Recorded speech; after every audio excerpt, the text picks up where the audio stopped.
நமஸ்காரம். இந்த மாதம் உங்களுக்கு நல்லபடியா சிறப்பாகவும், நல்ல லாபமான மாசமாவும் அமையறதுக்கு, சிவன் கோவில்ல இருக்கக்கூடிய சக்தியுடைய வழிபாட நீங்க பண்ணுங்க.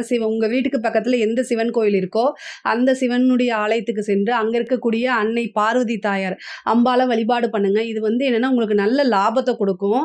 உங்களுடைய ராசி அதிபதி 11ல இருக்கனால, நல்ல வருமானமும், நல்ல லாபமும் கிடைக்கும். 10ஆம் இடத்துல குரு இருக்கிறதுனால, தொழில்ல நெறைய முன்னேற்றங்கள், புது புது முயற்சிகள் எடுக்கிறது எல்லாமே உங்களுக்கு வெற்றியா மாறதுக்கும், இவ்வளோ நாளா இருந்த காரிய தடைகள்லாம் நீங்கி காரிய சித்தி ஏற்படுறதுக்கும் இந்த மாதம் உறுதுணையா இருக்கும்.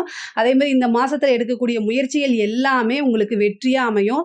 உங்களுடைய ராசியிலே செவ்வாய் இருக்கனால ஒவ்வொரு விஷயத்தையுமே நிறுத்தி நிதானமா யோசிச்சு செய்யணும்.